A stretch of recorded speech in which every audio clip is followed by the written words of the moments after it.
Olá! Hoje vamos refletir sobre os desafios dos professores e a educação atual. Estamos vivenciando um momento de bastante complexidade na educação do Brasil. Em meio a tantas teorias e metodologias introduzidas no ambiente escolar, sem nenhuma consulta realizada aos professores, e vindo novidades numa hierarquia, muitas vezes sem conhecimento de causa, sobre a realidade vivenciada pelos docentes, e ainda chegam como uma surpresa, prometendo exterminar ou diminuir os problemas que afligem o cotidiano escolar. Tais informações chegam à escola sem ao menos terem sido oferecidas formações, palestras, formações continuadas a estes docentes. Sem falar ainda na ausência de estrutura por parte das escolas em receber os discentes e docentes, que muitas vezes encontram as salas sem condições físicas e as escolas sem merendas, ausência de professores, gestores e uma equipe despreparada para realizar um trabalho de qualidade. Sem falar de que, além de tudo já citado, surgem a cada bimestre soluções para a correção e dar conta das intervenções de aprendizagem que cada um deixou de fazer, deixou de ser consolidada, por diversos motivos, como baixa frequência, dificuldades de aprendizagem, ausência do papel da família, apoio pedagógico, empenho dos estudantes, dentre outras tantas argumentações que fomentam o insucesso escolar. De acordo com Moraes, 2005, página 22, tais concepções equivocadas dos processos de conhecer e aprender, que privilegiam apenas um dos elementos estruturantes do ato didático, trazem consigo concepções pedagógicas equivocadas, geradoras de um ensino defeituoso, comprometido com uma prática pedagógica esquizofrênica, que separa quem aprende, pasmem, daquilo que se aprende. Todas essas situações utilizadas como argumentos justificativos para a baixa aprendizagem recaem sobre os ombros dos professores e cabem, portanto, a eles acatar o que a Secretaria de Educação traz como paliativo ou intervenção para que haja o avanço do estudante no processo de aprender.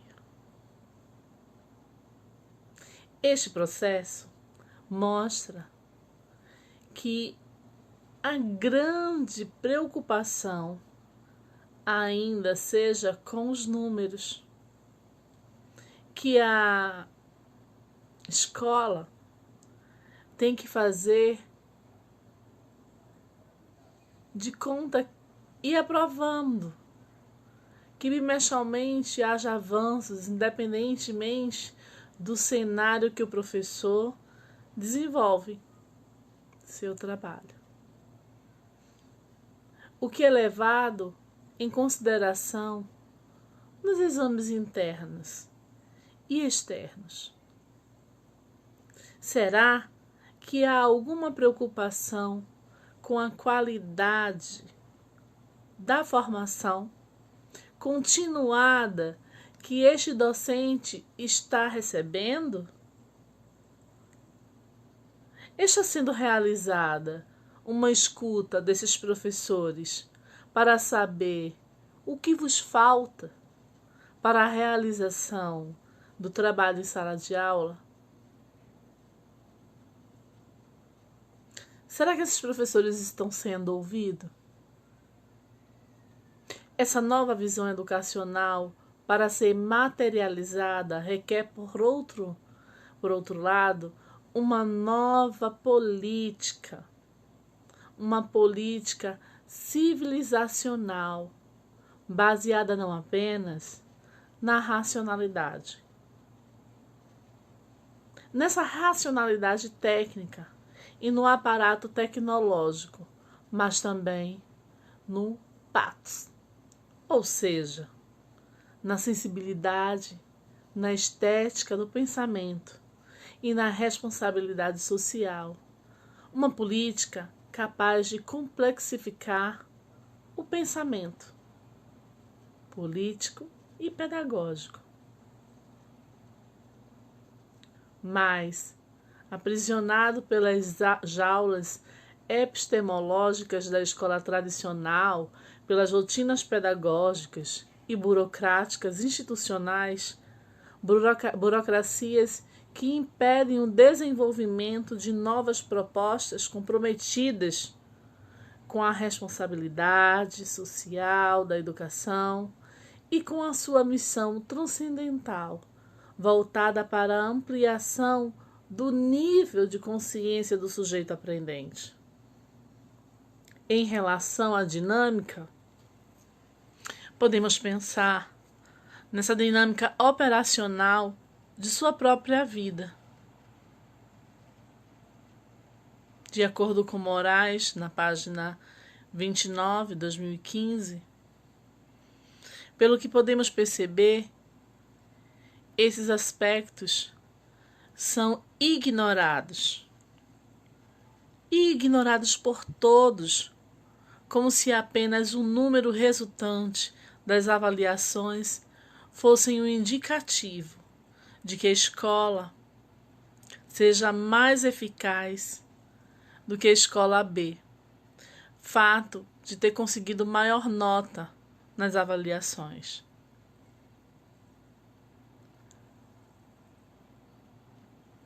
E só.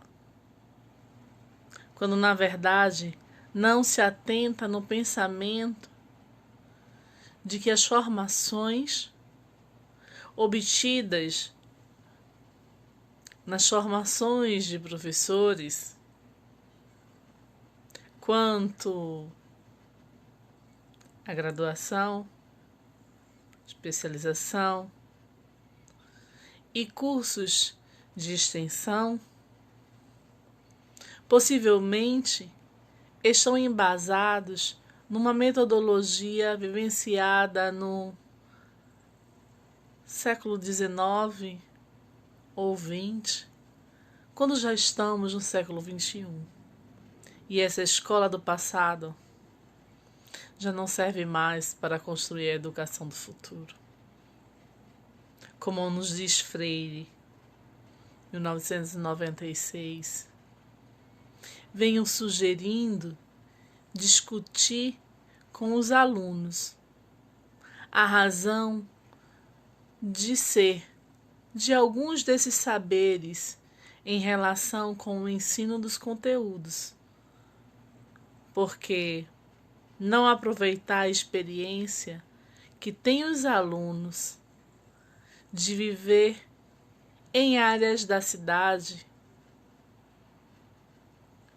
descuidadas pelo poder público para discutir, por exemplo, a poluição dos riachos e dos córregos e os baixos níveis de bem-estar das populações, os lixões e os riscos que oferecem à saúde dos agentes. Porque não há lixões no coração dos bairros ricos e mesmo puramente remediado dos centros urbanos. É hora de repensarmos o que essa educação que estamos oferecendo tem a acrescentar na vida dos nossos alunos. É preciso que se reveja a escola como um todo e se permita realizar a atualização profissional dos professores para que possam, em equipe, fortalecer o sentimento de mudança, de união, de desenvolvimento de valores que permitam ao estudante desenvolver potencialidades de autonomia e democracia através do diálogo. Assim necessitamos de uma educação integral, transdisciplinar, visões conceituais capazes de promoverem um pensamento que não mais fragmente, reduza ou dissocie uma realidade. Uma nova proposta educacional que evite a dissonância cognitivo-afetiva, capaz de integrar pensamento e sentimento, educação e vida, teoria e prática docente. Uma educação que resgate o diálogo entre os elementos integrantes do triângulo da vida, constituído pelas relações indivíduo-sociedade, natureza, que resgate e valorize a vida no seu sentido mais amplo e, em especial, a reconheça nos ambientes de ensino e aprendizagem, percebendo-a como obra sempre aberta que se auto-eco-organiza, sempre que necessário, como nos diz Moraes 2015. Que estes estudantes possam estar aprendendo a aprender e que a escola precise mostrar qualidade e não somente em provas, em números. A educação do futuro, aliás, a educação do presente, requer habilidades que ainda não constam nos currículos. Não constam nos currículos escolares, nos projetos políticos pedagógicos.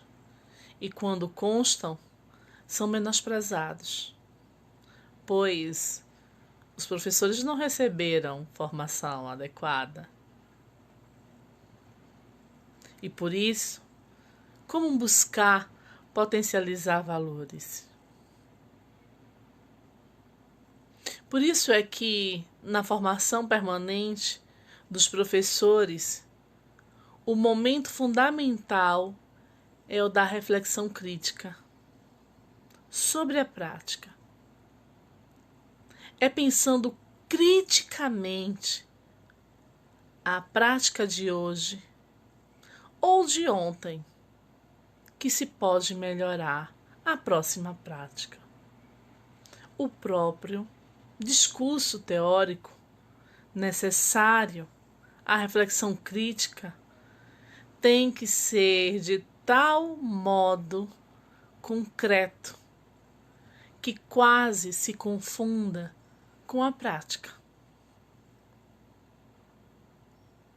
O seu distanciamento epistemológico da prática enquanto objeto de sua análise deve dela aproximá-lo ao máximo.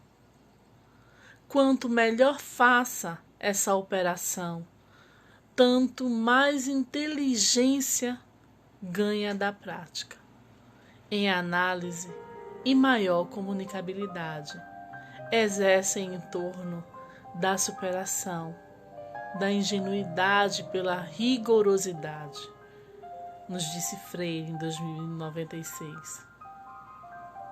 Então, queridos, é bem que hora de refletir em cima desses conteúdos que já não satisfaz e muitas vezes não são compreendidos pelos estudantes, tampouco pelos professores. Então, por que insistir nisso? Não seria adequado uma nova reflexão sobre o currículo e a formação dos professores? Vamos pensar um pouco.